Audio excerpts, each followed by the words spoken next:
Rappel sur le circuit RL série.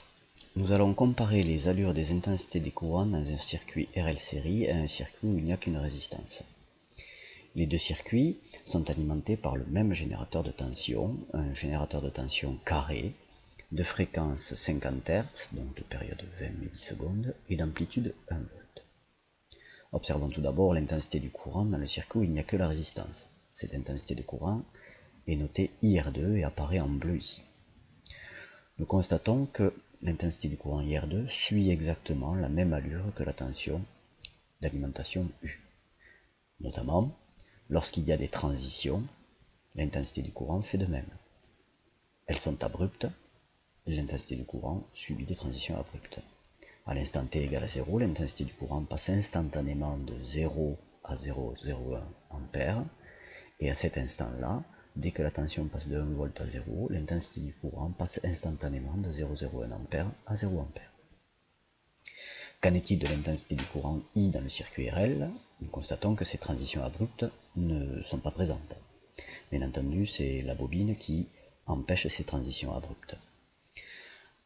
On dit que la bobine lisse le courant. Au lieu d'avoir une transition abrupte, raide et verticale, la transition est arrondie, plus douce. Elle est lissée. Que constatons-nous aussi sur l'allure de la forme de la courbe représentative de l'intensité du courant à travers le circuit RL? Eh bien qu'il y a deux zones. Une zone dite de régime transitoire et une zone dite de régime permanent, où l'intensité du courant dans le circuit RL ne varie plus. La durée d'établissement du régime permanent, dit constante de temps du circuit RL, apparaît nettement lorsqu'on écrit l'équation différentielle de ce circuit.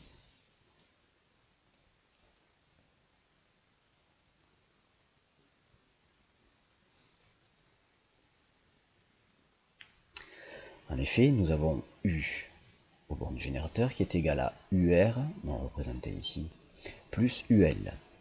Donc U égale UR plus UL. En écrivant les lois d'Ohm au bord du résistor et de l'inductance, UR égale R fois I et UL égale LDI sur dt, nous avons, en injectant dans l'équation de la loi des mailles précédente, U égale RI plus LDI sur dt. Afin de faire apparaître une équation différentielle pour le courant, nous pouvons diviser l'ensemble de cette équation à droite et à gauche et à droite du signe égal par R, donc U sur R égale I plus L sur R DI sur dt. U sur R est homogène à un courant, I à un courant, et donc tout ce terme, L sur R multiplié par DI sur dt doit être égal lui aussi, ou homogène plutôt, à une intensité de courant.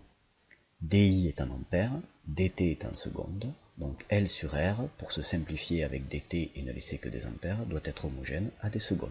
C'est la constante de temps du circuit RL, série. Cette constante de temps vaut ici en valeur numérique 100 millihenry divisé par 100 ohms. 100 milli sur 100, ça fait 1 milli. Le régime transitoire dure 5 taux, donc 5 millisecondes. En effet, nous sommes environ à 5 millisecondes. Qu'en est-il si nous diminuons la période du signal d'alimentation, donc que nous augmentons sa fréquence?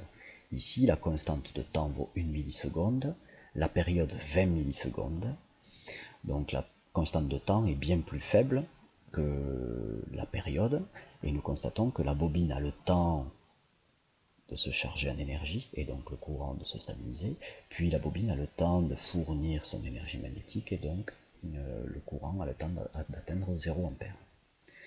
Diminuons la période du signal d'alimentation. Les transitions auront lieu plus fréquemment. La bobine n'aura pas le temps de se charger complètement, qu'elle devra se décharger. Cette zone de chargement sera suivie de cette zone de décharge. Donc augmentons la fréquence du signal afin de diminuer sa période.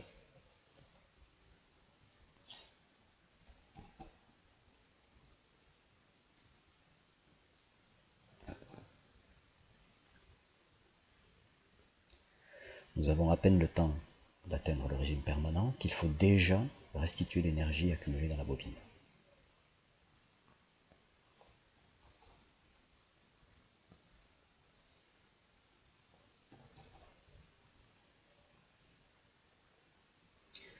Voilà.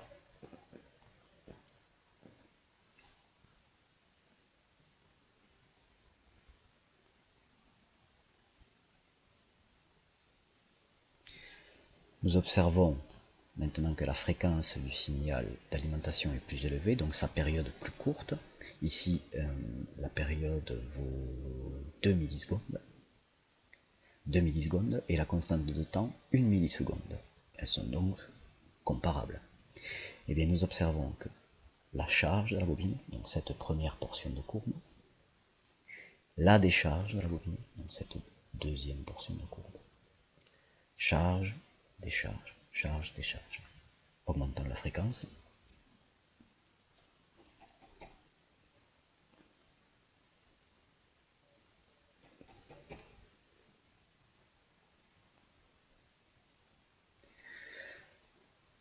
La période vaut maintenant 1 milliseconde et la constante de temps 1 milliseconde.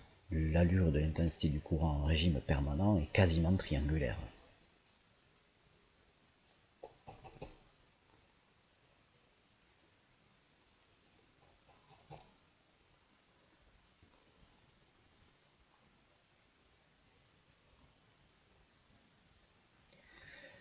Elle est tout à fait triangulaire maintenant. Donc l'intensité du courant en régime permanent dans le circuit RL aura une allure triangulaire dès que la période de la tension d'alimentation sera bien plus petite que la constante de temps du circuit RL. Donc grand T, la période, devra être très très faible devant grand taux.